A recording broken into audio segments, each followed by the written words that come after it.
Merit order, so we'll invite the candidates for the Ward 1 City Council seat to come forward. I'm told that incumbent Margaret Laforest is unable to make it this evening, so in her stead, Mr. Jim McCarthy will be speaking for Margaret, and then we'll hear from the challenger, John McCone. So, Mr. McCarthy, you have 2 minutes, and welcome to this evening's activities. Thank you, Joe. I just want to thank the Adams National Historic Neighborhood Association for hosting this evening and the Neighborhood Club for allowing us to use this space. Good evening, my name is Jim McCarthy and I'm a volunteer for the committee to elect Margaret Laforest. Unfortunately, I'm not a great public speaker, so I hope I do her just in relaying her message. Unfortunately, Margaret has had a family emergency this evening and is unable to join us. Margaret is a lifelong Ward 1 Quincy resident. She lives with her husband Jeff on the waterfront in Howes Neck, where her family dates back to 1891, with their 2 daughters, Kelsey and Krista. Margaret has always been civically engaged in our community and has an interest in protecting the integrity of our neighborhoods, preserving Quincy's proud history, promoting environmental awareness, and the economic development of our community. In addition to chairing the City Council's Environmental and Public Health Committee, she serves on the Mass Municipal Association Environmental and Public Policy Committee, which works on the environmental issues of the state legislature. One of the most important roles of the Ward 1 Councilor is communication. Since taking office 6 years ago, Margaret has been consistent in the public outreach, holding community meetings, snail mail notification, and updating her website and e-newsletter and social media. Ward 1 has 2 peninsulas and a majority of the city's coastline. Anytime there's a storm event, Ward 1 bears the brunt of this. At times when most people are sleeping and the storm is at its worst, Margaret is out in the elements, out in the field, responding to constituent concerns and keeping them updated. People always tell me personally that they make sure their tablets and phones are well charged before these events so they can get her updates. 2 areas of Margaret's focus, her council work on, are the coastal issues and the community preservation. That's 2 minutes? Thank you, Jim. Yeah, it goes quick. Okay.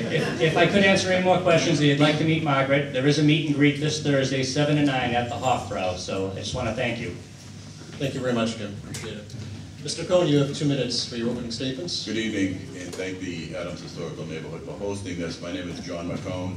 Been a resident of Darrow Street in Howes Neck with my wife for the past 23 years.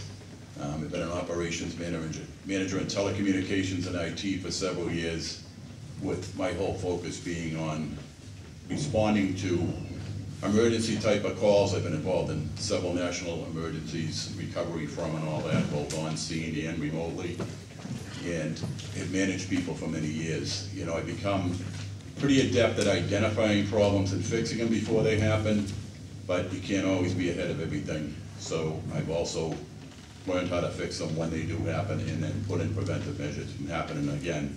And I feel that that's key in a council position. One of the reasons why I'm running, you know, in the beginning I was talking to people in the ward that felt like they weren't being communicated with, that people weren't getting the news that they should have been getting. You know, statistics prove that somewhere in the neighborhood of 40% of adults do not use social media, but yet that seems to be the medium that we use in Ward 1, and it almost seems like everybody's expected to do that. You know, my goal is to communicate with people. That's what I do for a living. If I'm not doing that, then I get called on the carpet for it, and I'd expect the same to happen to me as a city councilor. We had an event last night. Most of the people there that I spoke with, people that I just met last night, the common theme was the lack of communication. It's almost deafening to go into praise. So my goal would be to establish communication via snail mail, frequently community meetings and things like that. You know, I have a vested interest in the community. It's different issues that have come up, such as FEMA flood maps and environmental issues that haven't been addressed. And we need to do better. We need to pay more attention to what's going on to avoid things and catastrophes before they happen, not to be responding to them, but to be reacting to them up front. Thank you, Mr. McCone. I'll direct a question to you now. This will be the same question, by the way, for all the ward council candidates, so you should all pay attention. And these questions are getting provided to me by the Adams National Historic Association.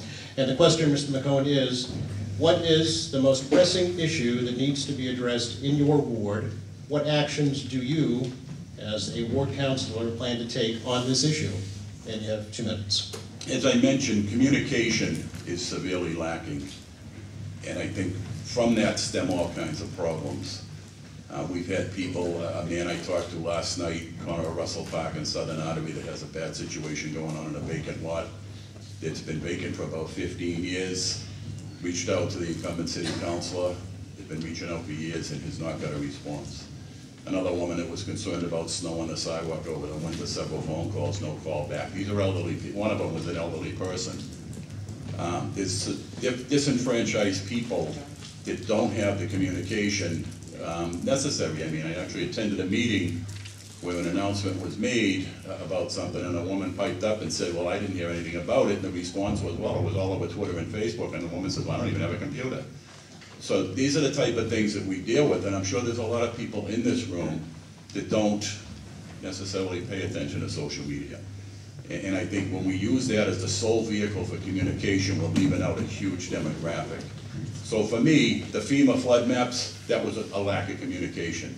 That should have never happened. We have people paying hundreds and sometimes thousands of dollars because the proper information wasn't communicated by the people in charge.